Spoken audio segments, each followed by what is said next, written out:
Entonces, como les decía, eh, pensando siempre con respecto a lo que tiene que ver con la protección del ser humano, la protección personal, los derechos de las personas que habla de ese ámbito de la salud mental. Entonces, ustedes saben que los derechos humanos enmarcados en la Constitución Política, en la Ley General de la Seguridad Social y la Salud, estipulan que son derechos de las personas, incluyendo pues este ámbito de salud mental, es supremamente importante para estas personas recibir todo este tipo de atención de una manera oportuna. Entonces yo les comentaba esta situación en donde este hospital neuropsiquiátrico está en unas condiciones bastante deterioradas en cuanto a el hábitat mismo, ¿no?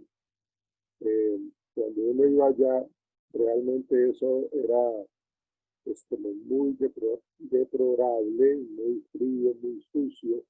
Entonces realmente estas personas vivían en unas condiciones de higiene muy negativas. Ustedes saben de que los pacientes que tienen estos compromisos mentales que se descuidan en su presentación personal, en su aseo, en su higiene personal. ¿Sí? De hecho, una de las cosas que se tenía que controlar bastante allá era el tráfico de intercambio a nivel de relaciones sexuales por cigarrillos. ¿Sí? Entonces, realmente la situación era bastante difícil en ese sentido. La agresión entre ellos mismos, pero agresión no hostil, pues es una agresión que es totalmente enmarcada pues en la pérdida de la conciencia como tal, ¿no? Si estamos hablando de unas personas que están desconectadas con la realidad, pues lógicamente no hay conciencia con respecto a su conducta Profe, se agresiva. le fue el sonido, ¿Cómo? se le fue el sonido, o no sé si solo fue a mí. ¿Los demás me escuchan o solamente es Blanca? Sí, profe, te escuchamos. Sí, profe, lo escuchamos bien. Ok, Blanca, entonces revisa tu audio, por favor. Gracias, profe. Entonces esa situación que vivían estas personas tocaba modificarla por aquello entonces de este tema que estamos mencionando de los derechos de las personas en el ámbito de la salud mental. Entonces era el derecho a recibir atención integral, integrada, humanizada, ¿cierto? Por un equipo pues, especializado en salud mental. Entonces, lo que yo les decía, tenía que haber psiquiatra, tenía que haber médico, tenía que haber terapeuta ocupacional, terapeuta de lenguaje, trabajo social, psicología, para que se hicieran una serie de actividades. Por eso tienen que ser personas especialistas en el ámbito de la salud mental. O sea, no pueden asumirlo otro tipo de personas que no tengan esa experiencia, esa formación. Entonces, por ejemplo, lo que tenía que hacer la trabajadora social era tratar de recuperar un poco esa red de apoyo que tenían los pacientes que estaban internos allá en el hospital neuropsiquiátrico. Entonces era tratar de mirar, pues, había pacientes que llevaban allá como 20 años y que los familiares simplemente los dejaron allá, como eso es un hospital del Estado, entonces siempre los dejaban allá y no volvían a visitarlos, ni a llevarles absolutamente nada. Entonces, de ropa, de alimentación, de las visitas mismas, como la compañía, ¿sí? Entonces, realmente el trabajo de trabajo social era recuperar esa red de apoyo, ¿sí? Porque estamos hablando de la necesidad que tienen ellos, de ese derecho que tienen las personas, inclusive pues, con más veras en el ámbito de la salud mental. Entonces, se le tenía que dar toda una serie de aspectos de su estado de salud. Nosotros llegamos e hicimos todo lo que tiene que ver con el diagnóstico, el tratamiento, el pronóstico, incluyendo el propósito, el método, la duración probable, los beneficios, los riesgos, las secuelas. ¿Ven? Entonces, pues, lógicamente, eso está inmerso en estos derechos de las personas, ¿sí? Porque pues, la estamos hablando de que son personas que están abandonadas por la familia y que lógicamente tienen esa incapacidad mental y que no tienen la posibilidad de trabajar ni nada por el estilo y que necesitan constantemente la psicoeducación a nivel individual e incluyendo la parte familiar. Entonces, todo ese trato digno, lo que pretendía en términos de cambio, pues es generar bienestar y mejorar la calidad de vida. Entonces, las terapeutas ocupacionales se encargaban entonces de generarles ese tipo de aspectos de psicoeducación para que de pronto manejaran mejor su tiempo, para que ese tráfico de sexo por cigarrillos se modificara. Entonces, psicología trabajaba, y aquí se trabajaba de pronto un poco la corriente conductual más que la cognitiva, pues porque no había conciencia allí de una manera pues como al 100%. Entonces se trabajaba en la economía de fichas en la medida de lo posible. Entonces fue algo muy interesante que permitía entonces ver la importancia de esta ley que establece esta ley de la salud mental, ¿no? De la ley pero que tiene que ver con la recuperación de la calidad de vida, esta ley 16 del 2003. Pues hay que determinar lógicamente que sus condiciones mentales están en un deterioro y seguramente ese deterioro era pues paulatino. Entonces la idea es que sea un poco más de llevadero, por decir algo, que eran pacientes con diagnósticos prácticamente irreversibles, entonces que se pudiera manejar un poco ese vínculo familiar nuevamente con el manejo individual para que se le ayudara a este tipo de personas. Entonces, es muy importante, de hecho, la supersalud, hablando un poco de la responsabilidad que tiene la Superintendencia de Salud y todas las entidades que están asociadas al sistema de salud, tienen que cumplir una serie de exigencias para poder ayudar a estas personas que tienen la necesidad de la atención en salud mental, como por ejemplo la entrega del medicamento, los tratamientos oportunos, el diagnóstico, esa fase terapéutica que es muy importante para este tipo de personas y sus familias. De hecho, ustedes bien lo saben de que muchas veces cuando se habla de pacientes que tienen este tipo de condiciones de salud mental y que son cuidados por sus familiares en sus casas, pues los familiares muchas veces no tienen ni idea de cómo manejar a un paciente con esquizofrenia. No tienen ni idea de cómo manejar, por ejemplo, a un niño con autismo. Entonces la idea es realmente generar un proceso terapéutico, incluyendo los familiares, para poder generarles esos tratamientos adecuados y que los cuidadores, ustedes saben que hay algo que se llama el cansancio del cuidador o el agotamiento del cuidador, porque pues, son personas que pasan todos los días haciéndole el cuidado en cuanto a los medicamentos, en cuanto a la higiene corporal, el aseo, compartir con ellos, darle la alimentación, una gran cantidad de cosas que realmente hacen que se genere ese agotamiento del cuidador.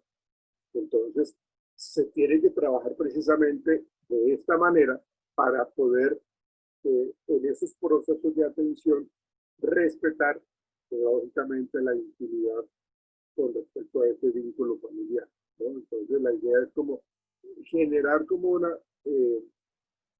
un incremento en esa red de apoyo, un incremento en el vínculo con la comunidad también, para que las personas tengan pues, como esa posibilidad de recuperar un poco su dignidad, que es lo que a veces se pierde, ¿no?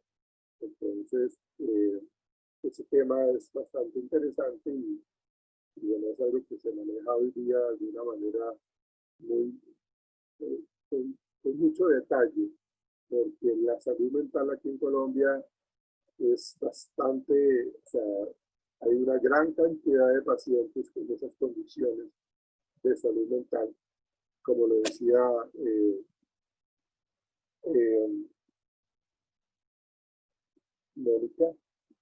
Mónica, con respecto a ese enfoque promocional de la calidad de vida, como una estrategia de los principios de la atención con lo que tiene que ver con la salud, entendiendo que la salud mental es un estado dinámico que se expresa en la vida cotidiana a través del comportamiento y la interacción.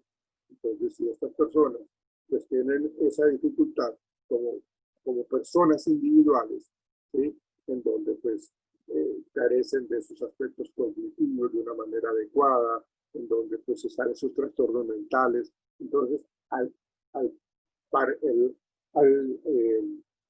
ser parte de esta población, pues lógicamente no van a tener cómo establecer esas relaciones sociales o familiares significativas, ni mucho menos pueden contribuir a una vida laboral o a una relación con la comunidad. Entonces, la salud mental es de un gran interés y es de una prioridad nacional para Colombia. Entonces, este tema prioritario de salud pública es supremamente importante y tiene que ser un bien de interés público, y ese componente hace que nosotros veamos la necesidad de ese bienestar general y del mejoramiento de la calidad de vida de estos colombianos y colombianas en condiciones de discapacidad mental, de alteración de sus trastornos mentales. Entonces se necesita esos diagnósticos, esos tratamientos, y realmente eso es necesario siempre tenerlo en cuenta para que se adopten permanentemente programas de atención para los enfermos mentales, ¿sí? Entonces, eso es muy importante. Se han escuchado casos, conozco un caso cuando hace muchos años en el centro médico donde estoy ubicado, había un médico, bueno, yo en esta semana yo no estuve casualmente, pero había un médico que empezó a tener una serie de comportamientos totalmente anormales, como hablar incoherencias, y el hombre se fue a trabajar común y corriente, y este médico empezó a disvariar, empezó a hablar incoherencias, teniendo los pacientes, era un médico general, y estaba hablando incoherencias delante de los pacientes, empezó inclusive a levantarse y hablar otro tipo de cosas totalmente incoherentes, a pararse, a subirse encima del escritorio y con los pacientes allí. Entonces realmente él entró en una crisis que se desconectó totalmente en la realidad y salió corriendo, y eso salió por televisión. Les estoy hablando de esto ya hace como unos 10 años más o menos. ¿Sí?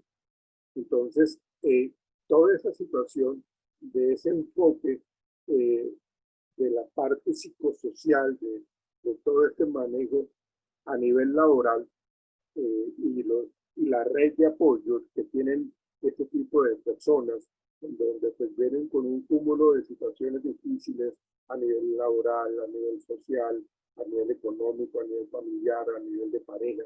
Entonces, ahí sí como dice el dicho, ¿no? Nadie sabe con hacer qué vive otra gente.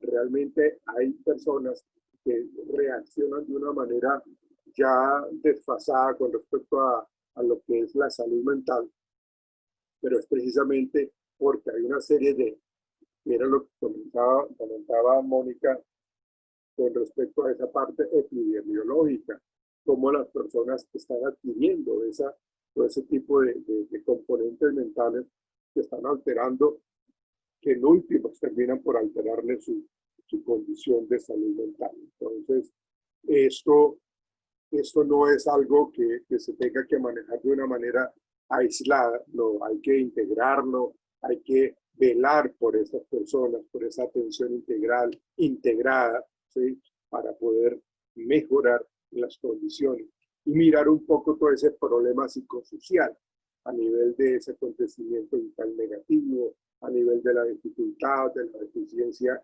laboral, ambiental, el estrés familiar, Mire todo lo que está pasando ahora último con la pandemia, cómo se ha incrementado la violencia intrafamiliar.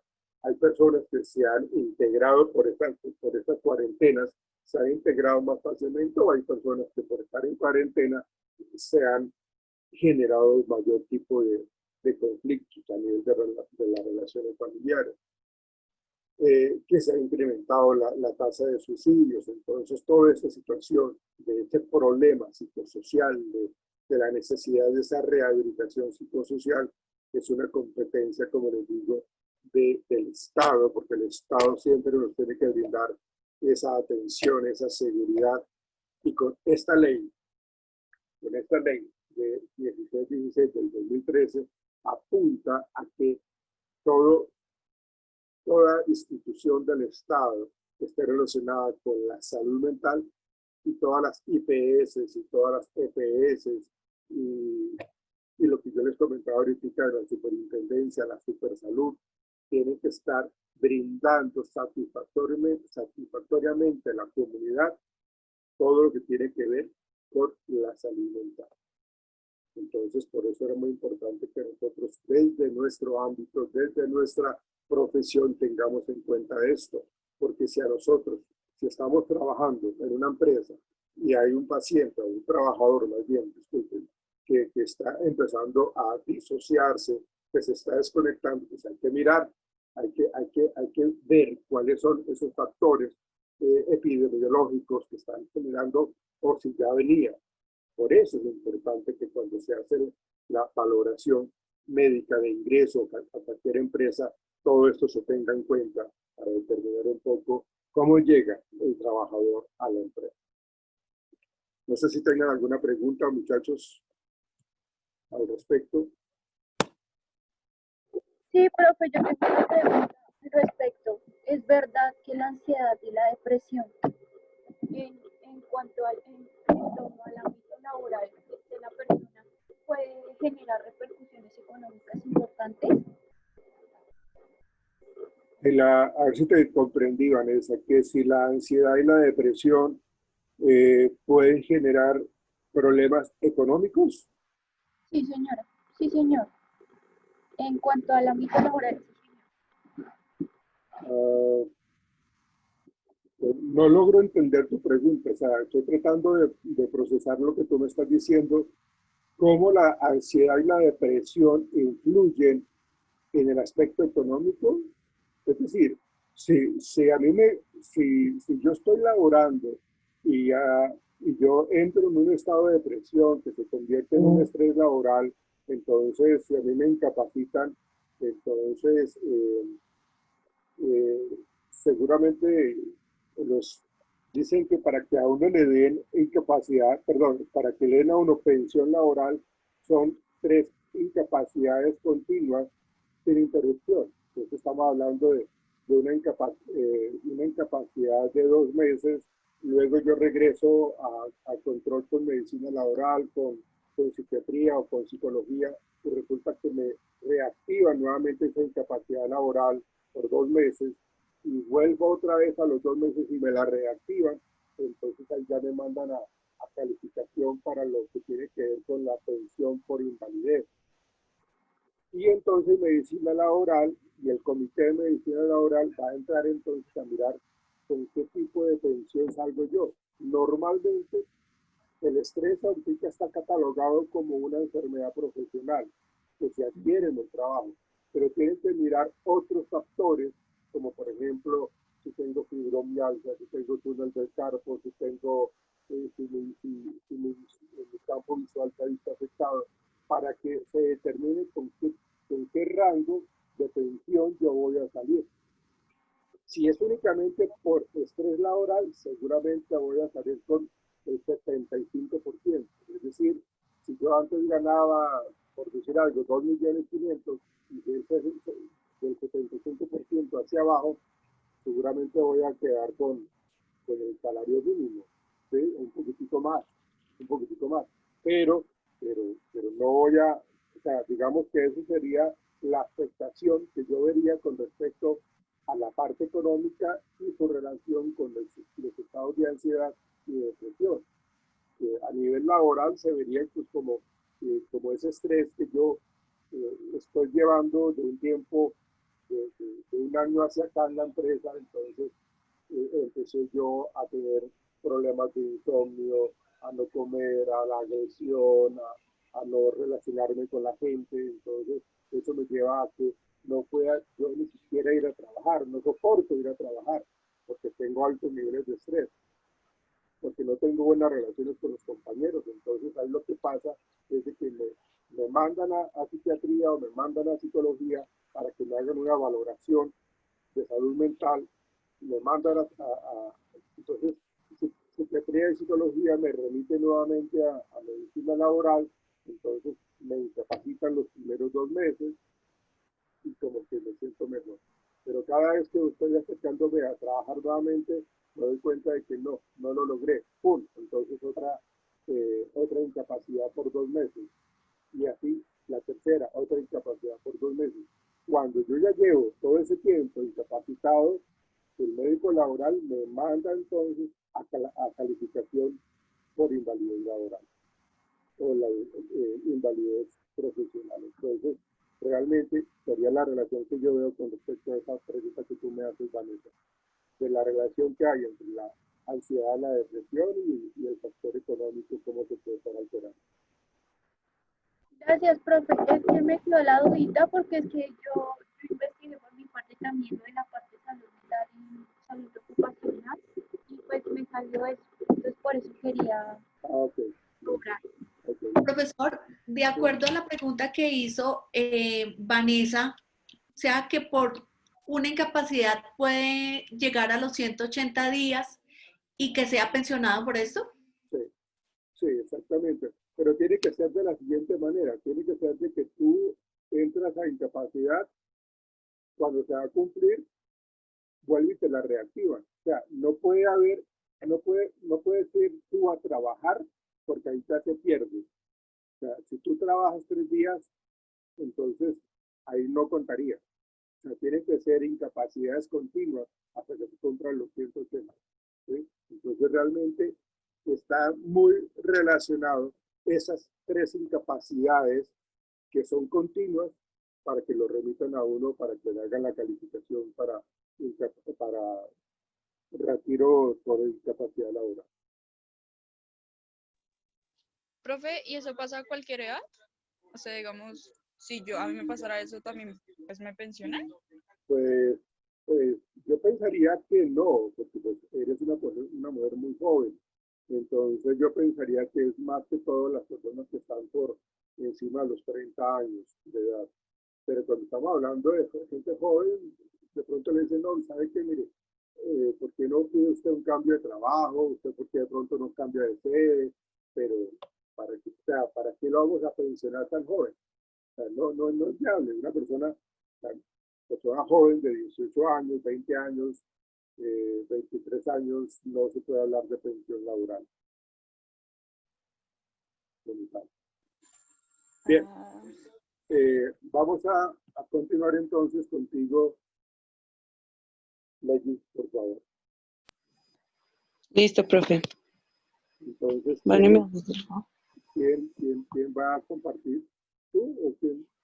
no, Vanessa, me va a hacer el favor, profe. Listo, Vanessa, ya tienes cómo compartir.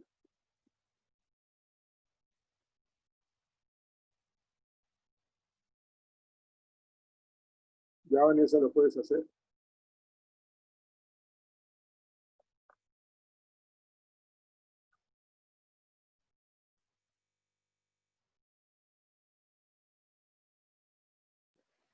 Listo, entonces les voy a hablar sobre la ley 1010 del 2006, que habla sobre el acoso laboral.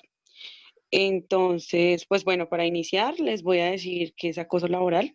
Entonces, si quieres pásala, Vane. Es cualquier conducta persistente, demostrable, encaminada a infundir miedo, intimidad, terror, angustia, a causar perjuicio social, generando desmotivación en el trabajo o inducir, digamos, que la misma persona renuncie al trabajo. Algo llamado como... Es un perjuicio laboral, no un perjuicio social, sino un perjuicio laboral, que puede influir en el factor social, pero a causar ese perjuicio laboral. Vale. Sí. Es algo como, digamos que como el bullying, que lo causan no solamente los superiores, digamos, no solo los líderes de la persona, sino también en ocasiones los mismos compañeros del mismo nivel.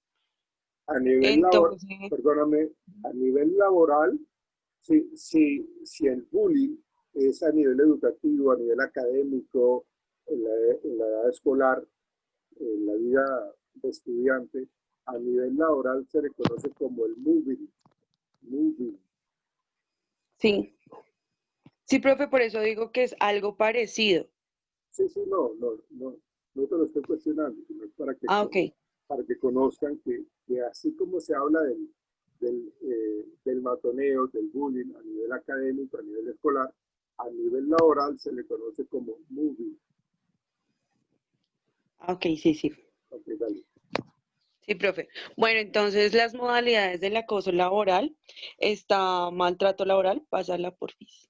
Está maltrato laboral, el cual es el acto de violencia contra la integridad física o moral de la persona, lo cual incluye que la libertad física o sexual y los bienes del empleado o trabajador, como el comportamiento que es tendiente a ser disminuido, o sea, donde se ve la autoestima de la víctima afectado totalmente.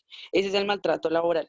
También como segundo está la persecución laboral, la cual es la conducta realternada o arbitraria donde descalifica el exceso de trabajo y cambios permanentes de horario.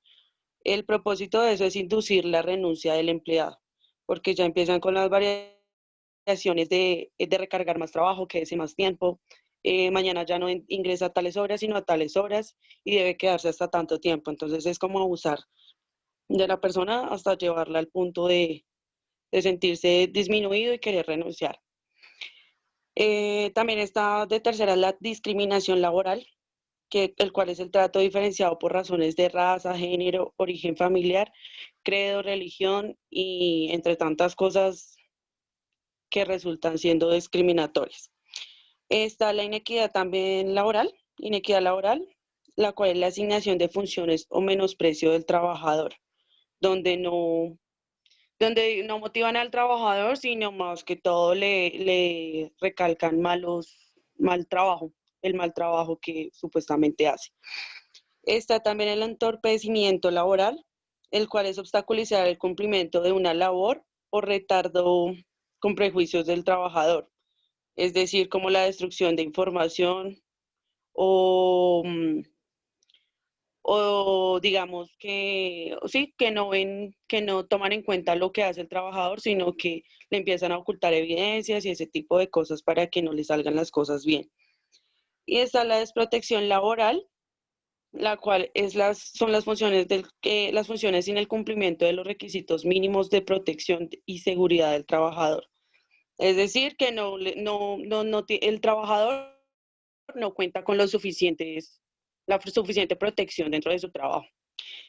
Bueno, también encontramos las conductas que constituyen el acoso laboral. O sea, las conductas que sí cuentan como acoso laboral son las agresiones físicas, las expresiones hostiles, amenazas injustificadas de despido, descalificación humillante en presencia de compañeros de trabajo, burlas sobre la apariencia física y la forma de vestir, la alusión pública a hechos íntimos, asignación de deberes ajenos a la obligación laboral, los horarios excesivos de trabajo sin fundamento, trato discriminatorio y otorgar permisos negativos en licencias o condiciones legales. Las injurias, igual que son como anónimas, que en ocasiones que empiezan como a decir chismes y dicen como que me contaron y no certifican quién lo dijo ni nada de eso.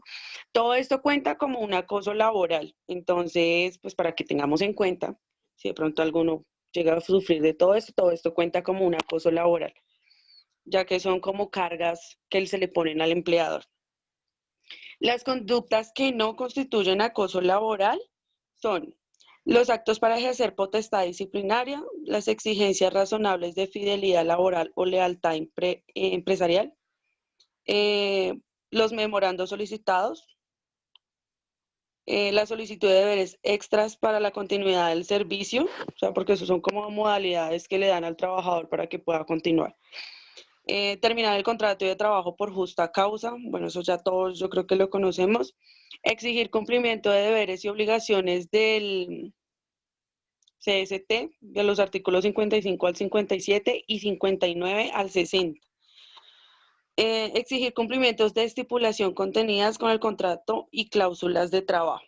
Entonces, estos ya son como cosas parámetros que nos ponen desde un inicio muy claros.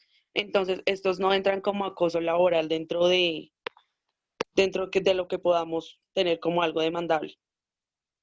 Dentro de las conductas atenuantes, lo cual es como algo que se puede modificar en caso tal de que se esté presentando el acoso laboral. Entonces está la buena conducta anterior, o sea, se va a ver reflejado como que no, el empleado antes fue bueno, entonces, ¿qué está pasando bajo el rendimiento? Entonces, todo eso empieza como en cierta investigación de por qué está pasando. Obrar en estado de emoción o pasión excusable. Entonces, son con momentos de depresión, momentos que se están bajos de nota, pues hay que entender ese tipo de cosas. Disminuir la conducta o anular sus consecuencias. Entonces, bueno, como que yo me estoy portando mal, las cosas están saliendo mal, entonces yo lo reconozco y las cosas se van a solucionar. Reparar discrecionalmente el daño causado, puede ser pidiendo disculpas o lo que hablaba anteriormente, como de que ya pasó, entonces ya no va a volver a pasar. Conductas de inferioridad psíquica y manifestaciones de provocación o desafío. Entonces, estas conductas son las que se pueden ir como atenuando, se pueden ir teniendo como ese cierto tipo de concentración y detenerlas o manifestarse de otra forma, ¿no? para que no sigan pasando. También están las circunstancias agravantes. Perdóname, yo te interrumpo ahí. ¿Cuáles son las conductas psíquicas? Las conductas psíquicas son las que de pronto empiezan a manifestarse por medio de lo que decía el profe, que bueno, que es como tipo bullying. Entonces, no sé, pueden ser como delirios de que me están diciendo tal cosa, ellos están hablando de mí, ellos están teniendo, o sea, como empezando a traer, digamos, como le dijeran. O sea, como que yo hablo de ti. Dime, profe. Es algo de cómo yo me siento minimizado, cómo yo me Exacto. siento ridiculizado, cómo yo me siento afectado en mi autoestima. Entonces, Es como algo psicótico. Es algo de conductas de inferioridad, de que yo me creo entonces de que no estoy valiendo nada, porque me estoy creyendo todo lo que me están diciendo. Tiene que ver con eso, Janet. Sí, ya es como que... Profesor, ¿no haría referencia a distorsiones cognitivas? Sí, autoverbalizaciones negativas, sí, claro. Claro, o sea, tengo tanta afectación en mi estado emocional que realmente todo lo que me están diciendo yo termino creyéndolo, ¿no? El control siempre va en la Exacto, o sea, no pueden estar hablando de esa persona, pero ya como ya hay antecedentes, entonces se toma como ya algo muy personal. Exactamente. El cuadrado. Bueno, entonces ¿Así? también están... Alguien tiene el audio, alguien tiene el El audio cuadrado aquí. como que se agarra de... Ya. Ya, dale. Bueno, están las circunstancias también agravantes, la cual son reiteraciones de la conducta. Bueno, las circunstancias agravantes son las que se pueden seguir repitiendo y pueden agravar el problema llegando al tope del despido, como lo es ya el acoso laboral. Entonces está la reiteración de la conducta, concurrencias de causales. Concurrencias de causales es que ya me dijeron no sigas llegando tarde y yo sigo llegando tarde. Realizar la conducta por humillación o mediante precio o promesa remuneraria. Actuar mediante ocultamiento de dificultades de defensa del ofendido o la identificación del autor. Bueno, eso trata, digamos, de que mi compañero le está haciendo las burlas, se la está montando y yo me quedo callada. Entonces eso también ya es una circunstancia agravante. La posición predominante que el autor ocupe en la sociedad.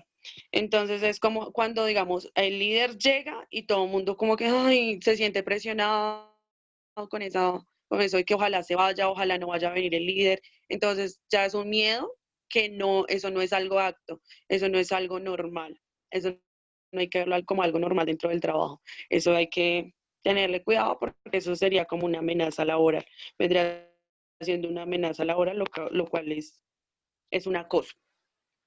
Dentro de las competencias dentro de las competencias para falta por, ¿qué? Para faltas por acoso del acoso, que está todo loco. Bueno, las competencias del acoso laboral. Cuando las víctimas del acoso sean trabajadores particulares. Entonces, estas son las competencias que se deben medir para ver si está pasando el acoso laboral. Entonces, cuando las víctimas del acoso sean trabajadores particulares, lo cual corresponde a los jueces de trabajo con jurisdicción en el lugar de los hechos. Entonces, siempre en el lugar del trabajo sí tiene que haber una persona o tiene que haber una coordinación donde uno se puede ir a quejar. Señor. Vanessa no está porque se quedó con esa diapositiva. Ay, no sé. Pues ya vas adelante en el tema. Ay, sí. Allá. Dale, gracias. Ay, bueno. Bueno, corresponde a los jueces de trabajo por jurisdicción en el lugar de los hechos. Lo que les venía diciendo, siempre en un lugar de trabajo tiene que haber como personas encargadas de estos casos, o no simplemente de estos casos, sino una persona líder donde uno puede acudir cuando ocurren este tipo de cosas. También está cuando la víctima del acoso laboral sea un servidor público, entonces la competencia corresponde al Ministerio Público. Entonces ya no es algo dentro de una empresa o una organización, sino ya algo del Ministerio Público. La caducidad son las acciones derivadas del acoso laboral que caducarán cada 6 meses. Bueno, perdón, 6 meses después del acontecimiento. O sea, son las acciones derivadas del acoso laboral que caducarán cada 6 meses después. O sea, sea la terminación 6 meses después de la fecha que hayan ocurrido las conductas. Entonces, en esos 6 meses tiene que haber como el análisis y tiene que haber una respuesta de qué puede pasar y qué tan grave es el asunto. También encontramos las sanciones por acoso laboral. Entonces, las sanciones por acoso laboral, Vani.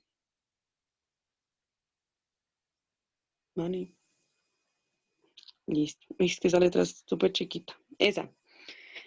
Sanciones por acoso laboral. Bueno, entonces está la cometida por servicio público, falta gravísima del código disciplinario. Todos tenemos que tener límite y no tenemos que abusar de la confianza. De la autoridad no podemos abusar porque todo está como reglamentado y tenemos que seguir esos pasos.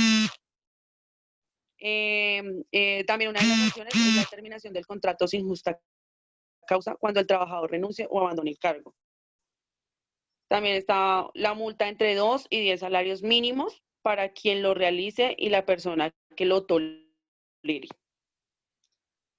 Pagar hasta el 50% a EPS, ARP por el tratamiento de EP y demás secuelas originadas en el acoso laboral.